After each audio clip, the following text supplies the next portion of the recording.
So I was making dresses, and my dad would wake up in the middle of the night and find me sewing. I was like, what is all this now? 2 a.m. What are you doing? I said, I don't want to disappoint. He said, I know this is nice, but please, it's too much. I said, don't worry, I'll be fine. And then I got to work with someone, who had a proper setup, and we were building. I was working with tailors from Cotonou. I learned how to use industrial machines. I was good. And then my neck started. Because I was I was her manager and I was the only educated person. So whenever she wanted us to bid a job for a very high-end client, she'd say, Buki, please now.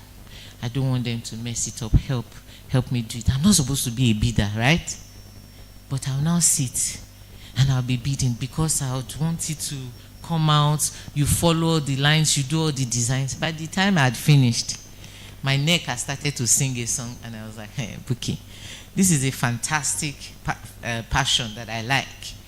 But the impact on me, the only thing that was different or missing at that time was the entrepreneurial skill to say, you know what, I don't need to do it myself. I'll just sit there, replicate what she has, maybe in a smaller scale, and get some other people, and then put your eyes in it till they get as strong. But honestly, I just wanted a way. And then my dad was like, you know what, you need to go and do some career work. You can then come back and do these things later. I said, okay. He said, look for those companies that are blue chip, that are either conglomerates or multinationals. I said, why? He said, because of opportunities. So you have certain opportunities that all the regulars may not have. Talking about what can your organization do for you sometimes. I got into US then as a management trainee. And there were some foundation things. Number one, you must qualify as a full manager in 2 years. If you don't qualify, you step aside. So they've already set the bar for you, right? You have to be at your best. So we all, put our best up. Guess what? It was the week after my wedding that we were to go for that interview. So I was still saying, we were going to do honeymoon. Let's go and get visa. And thankfully, they didn't give us dates. This date thing started since. So they didn't give us dates. But I now asked myself, I said, wait, am I going to say I'm going to do honeymoon and skip my opportunity for growth? Lie. So my husband went on his training because he was going on training, so I wanted to use the opportunity. So I sat down, JJ, and I faced my interview, and I aced it, and I became a manager. What's the next thing is that if you use 4 years in that business and you're a management trainee, you get to do an international training. So as I hit my first 4 years, that's London I wanted to go, and I went there. Go to Ashridge, go and do brands champion program. Will I send myself at that time? So that's what opportunity. So some people, they think like some people here, they're working with, those kind of places that the opportunities are usually there for things that you may not be able to do for yourself at some point. When you get to some point, yes, you can. If you plan well, you say, look, I know somebody went in the first and I said she's going to do Harvard training. Whether it's a 3-day course or a 4-day course, she would do it, and she did. Everybody was still procrastinating. Now the money is so much, you'll be praying to think about it. Okay? So 4 years, I got the training. As God will have it, the next 4 years I was still there. I got Cranfield. Would I go to Cranfield by myself? How? Do you understand? So that's opportunity. You plan for that, or God helps you in that. You're saying, where are those companies that I believe the way they are structured, or the always second people. Like one of the girls I used to work with me in First Bank, she did international placement while we were in First Bank. And from there, she got a BAT job. After doing it so well, they seconded her to UK. She's in UK. She didn't need to do any jacks. The work jacked her. Do you understand? So that's what opportunities that can come from that area. So that means in planning, even if you started in a place that is like this, you start looking and say, okay, what's my next move? What kind of organization do I want to work for? What do you need to work in those organizations? So if you need extra training, do for yourself. If you need the contacts, go for the networking opportunities and give yourself the opportunity. Okay? So who can support and help me? I will talk about that later. And then what are the beneficial policies? I've given examples of some. And some is just about welfare, is about health, is about so many things. Threats. Who are my competitors in the job market? We know now. Know if they learn what will put me in there. So if we're going for IT skills, ensure your certifications are okay. You've done the right ones. And the rest, you pray and leave it in Baba God's hands. Okay? What are the obstacles to my success? The first person is what? Me. Are we together? What's the first obstacle to success? Myself. When you overcome the self, all the others you can deal with. The ones you can't deal with, you pray them out of the way. Next slide. So, I won't spend too much time here. Positioning you, being at the right place at the right time. You imbibe discipline and hard work. When you get a leg into the room, what do you do with the opportunity? Discipline. Don't be the one to say, I was caught up in traffic. I know there will be those days like what happened yesterday is no one's making. But if you already live somewhere, like my MD used to say, he said those days when they were young bankers and he was living in Yanokpaja, he knows that if he has not climbed 3rd Mainland Bridge before 6 o'clock, he can never get to work. So once you already know that, you work with that time, right? So discipline and hard work, then confidence. Be confident, trust what you know, and speak up about it. When we went for our interview to be full managers, when you want to do that interview, you have MDs sitting in front of you. Remember, you're just 2 years in the business. MDs, they could be like 8. They just be firing you questions. Boom, boom, boom. What somebody taught us. He said, when you don't know the question, don't say nonsense, but say something. So flip it. Speak it in your own direction. You can even teach them something in that, but I don't know that. No, that's the wrongest thing to say. Just think of something else that makes sense and then say it. Build your network. This is a network. PO is my network. All of you are now my network, right? Every opportunity you have for engagement, build on it and use it because you're going to need it. Prepare for opportunities. They say the eye that prepares is the one that sees opportunities. If you don't prepare, you won't see the opportunity, because even if you see it, you can't take it. Like someone who says, I want an international job. I would really love to work in an international space. And the day the opportunity comes, and they need to leave next day, guess what? Thank you. Next, please. So the future is bright, and we need to be smart about it. One, be specific about what you want. Where do you want to go? Where am I going from here? And you know, everybody has to take that decision, even I. You have to say, what next? And be specific. I was speaking to a very high-ranking somebody in the country who's been my boss before, and I said, I need to make a move. The first thing I said, what do you want? And I said the organization I wanted. Imagine if I had not thought about it. I was not clear about it. He didn't stop. They said, what exactly do you want to do that? I said, I want 1, 2, 3. He now said, do they have that role? I said, honestly, I don't know, but that's what I want. That means if it's possible, let them create it for me. So specific. Measurable. How long? How often? What do you want to use to measure success? What do you want to measure whether you've arrived? Attainable. Okay, so let's not overdo it, right?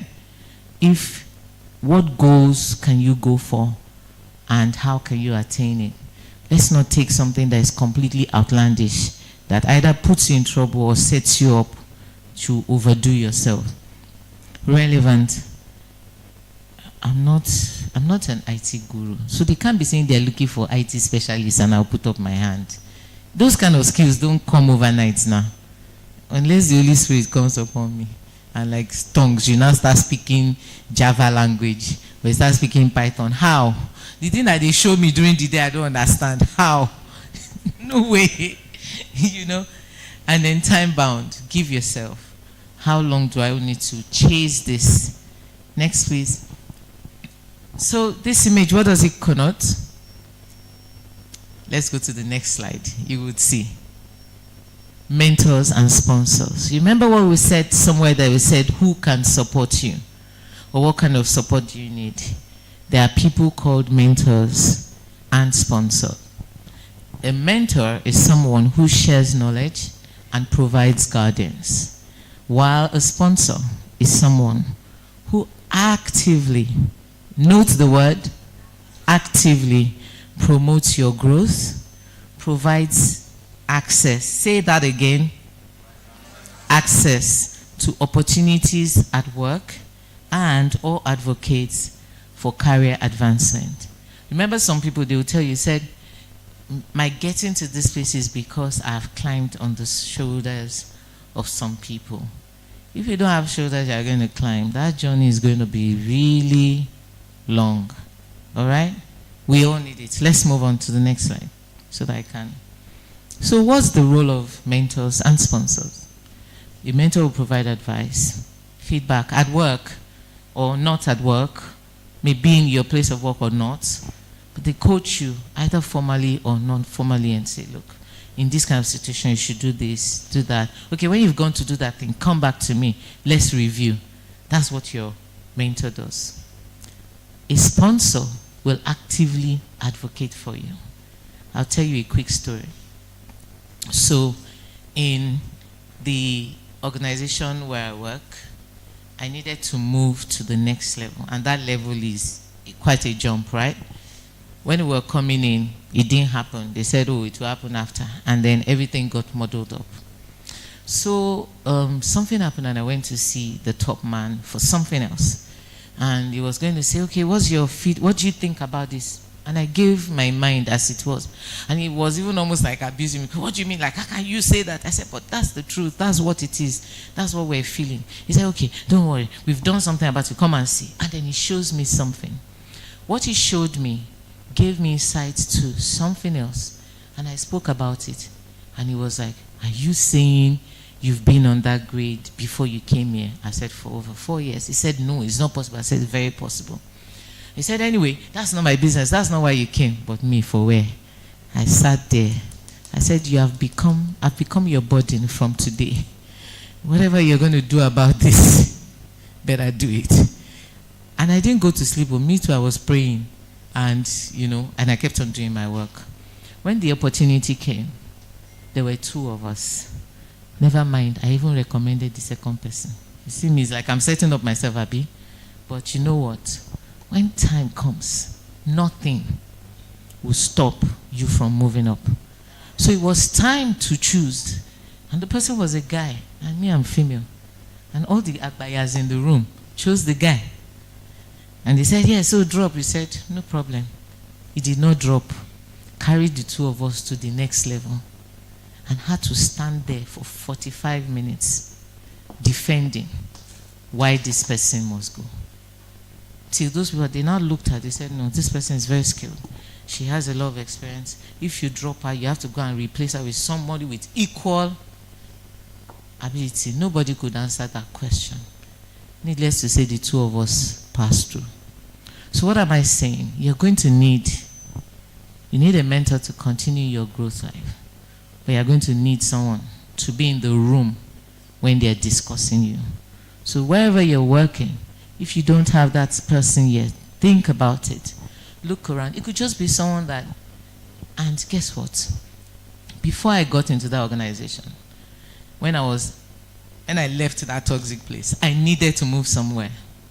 The person that took me on in our former organization, I wasn't reporting to them, but I was a support person for the whole organization. Anytime they told me he was calling, you would think they were going to give me money there. I'll drop everything and I'll go, what can I do for you, sir? And you say, I need this, big, done. They say, oh, they need to go and visit someone. Call Bukola for me. I'll say, we can do this, done. And my boss one day said, what is wrong with you?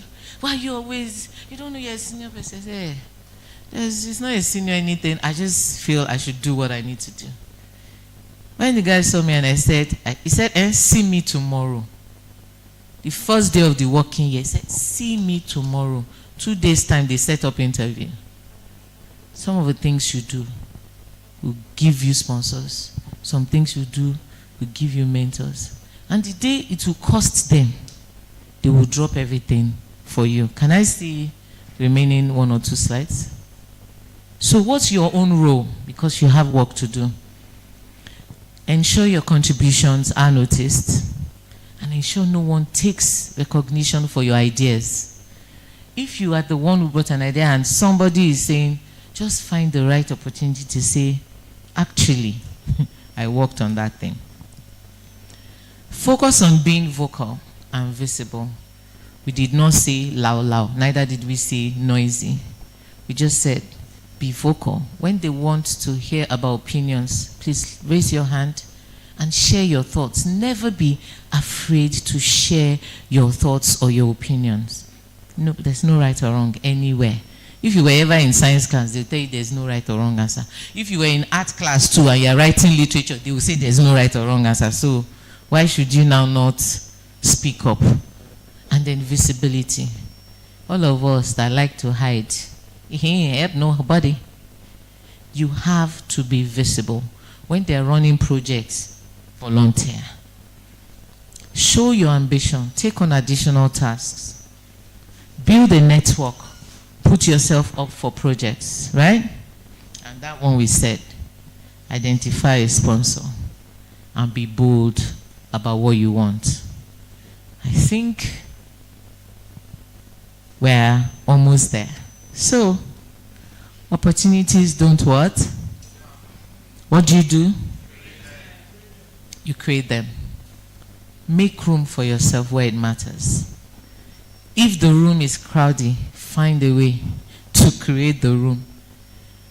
If they're rushing for something, find the best time to go for your own, right? And on that point, I'd like to say thank you for listening to my story. And I hope you are taking something away. Thank you very much. Thank you, Mark. All right. Thank you. Wow. That was really an insightful session. I believe, thank you very much, Ma. Please sit down. Thank you. The ushers will be passing papers around. So if you have questions, please write it down. And we'll be going to our coffee break very soon. But before then, I would like to say thank you very much for the insightful session. It was really insightful. And one thing I brought out of everything that she has said, we said navigating your career in a complex economy, is that at the end of the day, it's a 360 thing. It's your attitude towards whatever career you find yourself, and always making sure that you make use of opportunities and never seeing yourself small. Because it's when you are audible, when you are able to sell yourself, when you are visible, people will notice you, no matter how small that you are, what you are doing.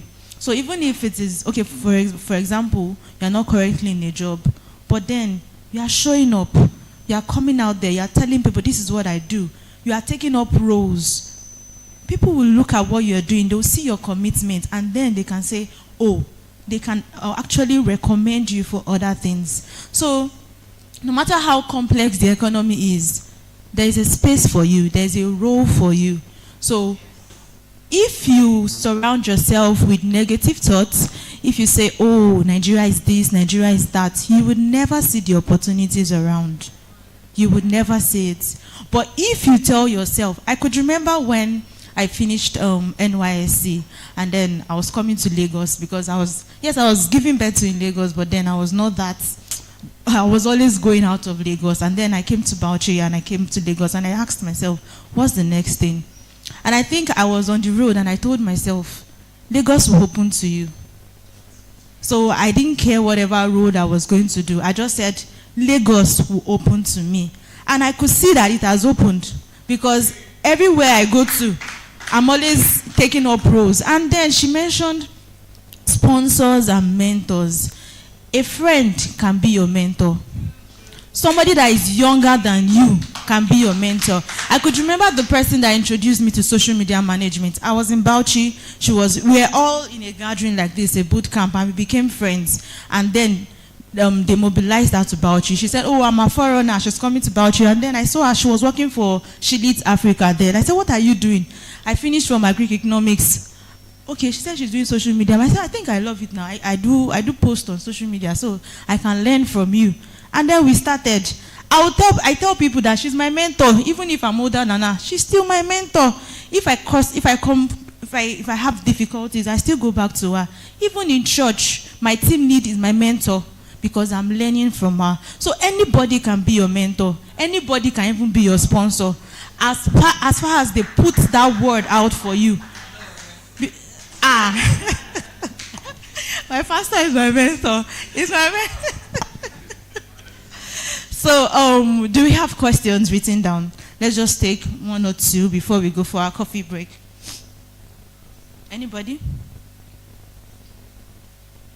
All right. All right. Good morning, everybody. Thank you so much, Ma, for that wonderful session. So my question is this, which I think will be in the heart of many young female.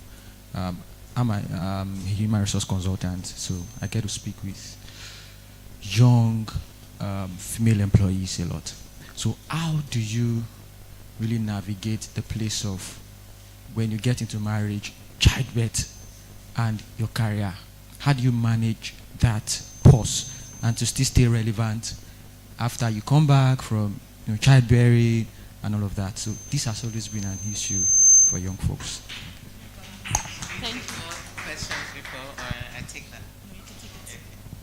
All right, that's right on my lane. So I got to work and got married like 2 years into that and had children 1 year after. I had just 2 years apart. So did it stop my growth? No. We as women just need to understand what makes work for us. You need something called a support system. Every woman needs a support system. You might not get it in the breadth that you like. You might not get it in the colors that you want, but you need it one way or the other. So how do you navigate? First thing is, don't bring your domesticity to work. They don't need it. If you're lucky and your organization has crutches and all that, yeah, by all means bring your children so that you can pick them up. But if they don't, you need to find what works. So I'll just use my example. As I said, got married. Two things were conflicting. I was writing my MBA finals well. I finished the exam, so it was to do the project. So I got married, and then I had my first child. So at that time, the supervisors were there now. They were being difficult. So my people said, come, pay people so they can write your project. I said, never. So that cost me. I ended up not graduating from that school. So I had to go and do my MBA afresh, but I didn't mind. So those are some of the things you have to decide what you want to do. The second was work. My work did not change because, in fact, let me tell you the truth, I worked till the last day with my big belly, going around Gala factory like this. And they'll be like, what is driving this woman? Because at that, and I tell not a lie, at the beginning, yes, morning sickness was there. If I tell you what I used to do, you all laugh, but I'll tell you. So in our offices, imagine if this is the office, and some people are sat there with their table, their chairs to the back, and my table was here, back in the glass door so they can see me more. So once I come in the morning, and I'm feeling like that, I'll just check. Have they gone for meetings? Luckily, I don't have that meeting. I'll just sneak to that other side, right? And we were brands people now. So we always have samples of bags, towels, not even products, bags, towels, things like that in the office. And I'll make it into a pillow. And I'll slide under that table. Nobody will see me. And I'll take my 30-minute nap. Once I finish that nap, that office, they're in trouble. Because why I say that is you need to just know what works for you. So if you're the type that once you're able to get a bit of a snooze, you overcome the early morning brouhaha. There was no office. I had many hiding places. They would just, so you can't say you found me here today and you come and check whether I'm there tomorrow. You won't find me there. I just always looked for places to hide. And once I came out of that, I hit my job and I do it. So the first thing is they're knowing that the fact that you're a woman, the fact that you're pregnant is not holding you back. But maybe I'm one of the lucky ones. I had a vendor who used to tell me that when his wife gets pregnant, that they have to hold up her leg for 6 months.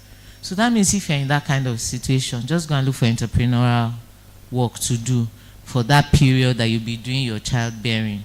Because no organization will release you for 6 months, Abby. They can be nice, but when you come back, you start again at ground zero.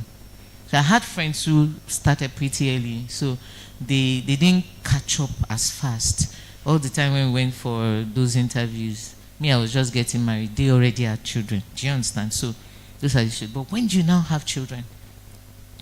Do you have a mother-in-law that is not far from you? That's not the time to be a winchy child, a daughter-in-law. That's the time to be really nice, you know. I just needed somewhere to have them put. And all my raising the junior kids years, I had house helps, but they never stayed in my house for one day. As in, we're all living the house together. I'm dropping them in grandma's place with all their food and everything, because that's what worked for my situation. Some people, you might be lucky, maybe the grandparents have chefs and this, and they can provide, but they didn't have that. So I would wake up early, make all their food, but carry everybody. So my mind was what? At rest. When I had my second, a boy, I used to leave office to come and feed him at home, because all the expressed breast milk, they will call me before 12 that he has finished it. Like it could last the whole day. Luckily, it wasn't far, 15 minutes. I'll drive. I had a driver. Quickly drive and go back. So what that means is nobody was noticing that there was a difference in my work because I was married and having children. So look for the support system that works for you. If it's a nanny that works, look for the environment where you can trust. Some people have put CCTV in their houses just to, but they also find maybe there's somebody else that can be around. And then now that schools really, it's just that those schools are so expensive. You start paying so much from when a child is just all mine, they started at 1, went to kindergarten. Those things are not necessary, but because we needed to keep working, right? But one thing my bosses always say, they say, as a woman, never let the fact that you are child rearing or you're married, don't let it stand in the way of your work. And if they know you to be very good and very efficient, people would just naturally support you. So ladies, put your best foot forward always. By the time your situation changes, you should be all right. Is that for you or for me? For you. Okay. Okay, so this person said,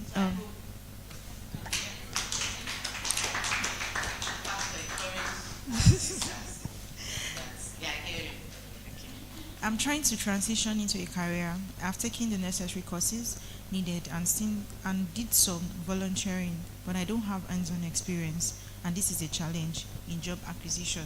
Please, ma, what do you recommend I do to get better or navigate this? Okay, you answered it a bit. You said you're volunteering. Is it not in that area? That volunteering is your work experience. So just keep doing it. It might look like it's long, but it's going to pay off. You know,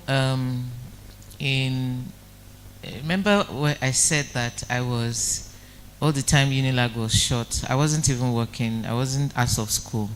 But I used to go and do that sales rep work. It was not enjoyment walk. Oh. I will walk, I will trek all through Ogunlano Drive, all of Surulere, looking for pharmacies to sell those. I will carry. Then the ones I can carry, the others you'll be going back to the distributor to pick. They were just paying me what was like transport money, and I'm sure they did that myself because of my dad. It was nothing, but it's business. I wasn't, well, sales and marketing. So I'm saying, don't get tired.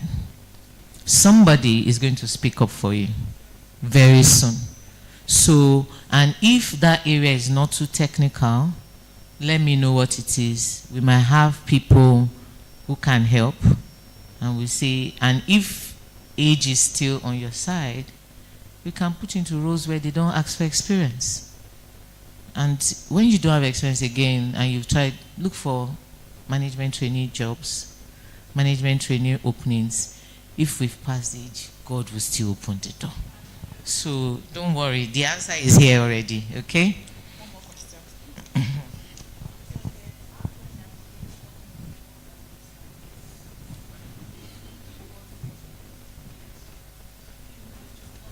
Oh, sorry.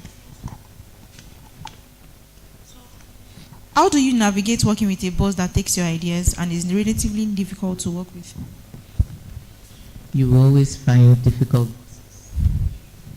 Everywhere you go. One of the skills we all learn, have you ever heard of managing your boss? It's actually a skill, or we all have to learn it as we grow. We would not always have bosses that are excellent.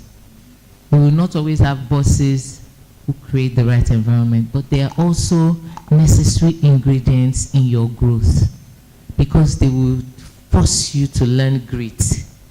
They will force you to learn how to be strong, you know, and later you become their friends when you have overcome all the winchi they are doing for you.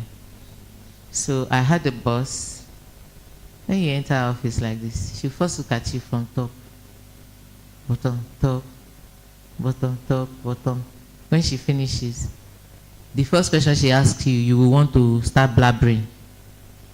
But after I realized that that was the strategy, I just braced up myself. I have steeled myself for my answers. So as I'm going there, she's asking, I'm answering. And some other times, they say she's calling me. I know what she's calling me for. I'll just send the answer by mail. Then she sees me. I told them to call you. I said, ma, I knew you needed. I didn't want to waste your precious time. That was why I sent it to you. You saw that I had done. She now look at me and was like, this girl. Next time they'll do it again. I'll say, they're looking for sales this, they're looking for this record. I'll do everything. I forward it to her. Then sometimes she say, Lizzie, tell Buki I want to see her. No. And that time I will now show up in my strength. And I start at the door very strong, and I'm standing fully. So that before you use that eye to want to break me down, you will reconsider.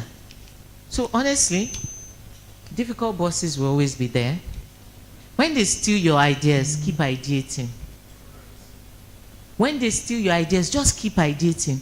Be that funnel of ideas. See, the day you show up in a room and they need you to speak, you will speak. The borrowers, they cannot speak.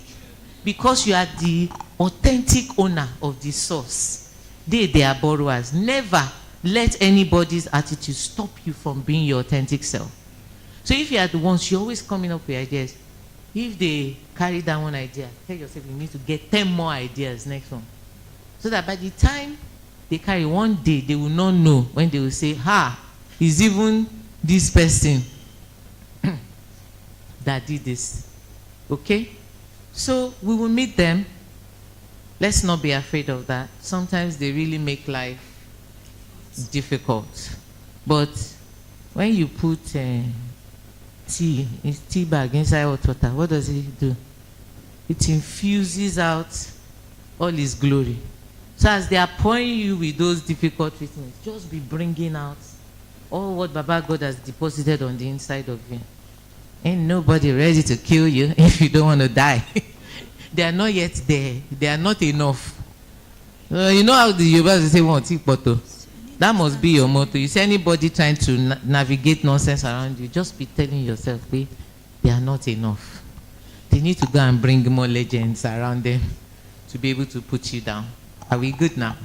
Thank you. Thank you very much. All right now, so we'll be going into the panel session. I'll be introducing our panelists.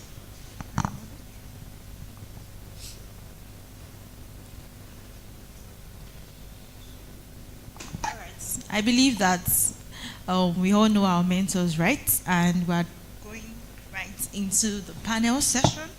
So first on my list, I'll be calling the lead strategist at TMA Brand Consulting. She's also a minister and team lead for the strategy and corporate communications team of His Great House. Ladies and gentlemen, with a round of applause, please welcome Becca Oluwamuyiwa.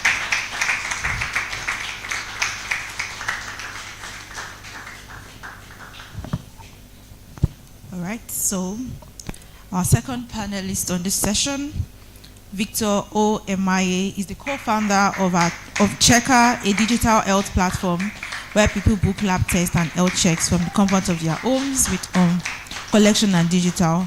We welcome Victor Emaye. Thank you. Next on this, I'll be welcoming Seun Olagunjulano, the Executive Director of Development School Africa. Please, a round of applause.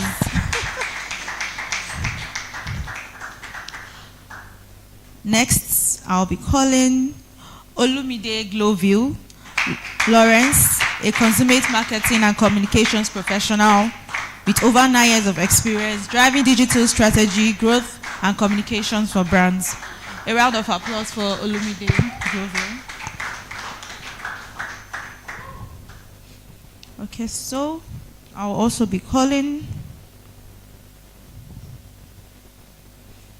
Mr. Olufemi Akintoye,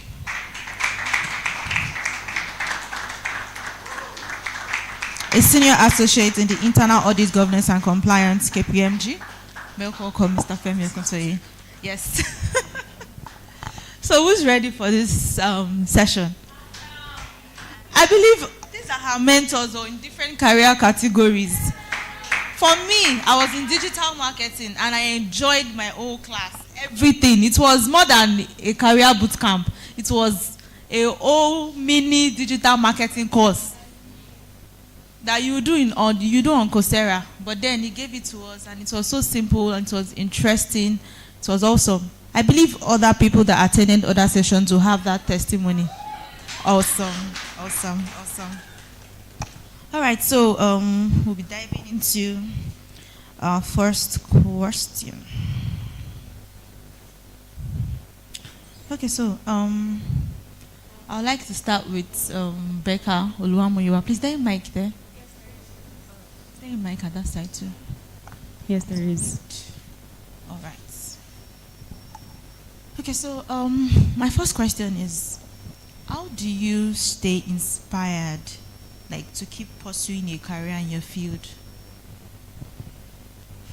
How do I stay inspired to keep pursuing a career in my field? So first things first, I think what's most important to me is to know where you're going, right? I know where I'm going in this life.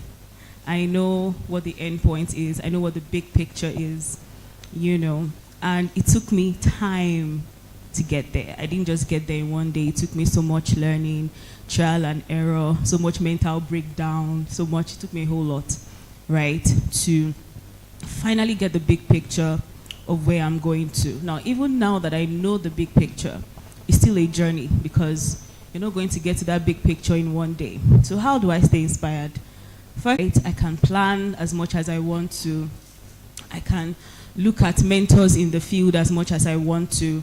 I can have people who are holding my hands as much as I want to.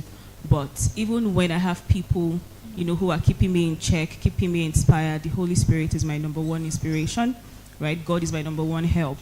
Then another thing that keeps me inspired is, of course, my eyes on the prize, my purpose. I know that, we're not. So I just keep myself inspired by keeping my eye that there's a purpose and there's a place that I'm going to. So that's how I keep myself inspired. Oh, nice. Thank you. I love the part where you said place of the Holy Spirit. And then I'll say in my field, especially for creatives, how do I don't know. But then I feel another thing is, you creating from a place of peace and serenity. Yeah. Because if you have a lot of things going on, it's not easy for ideas to come in. Of course. So you need to protect that place, that place where ideas come in. You need to have that peace inside. Because when you have that peace inside, then you can create. All right. So for Sheol, yes. All right. So my question is, can you share us in a challenging career decision and the lessons you learned?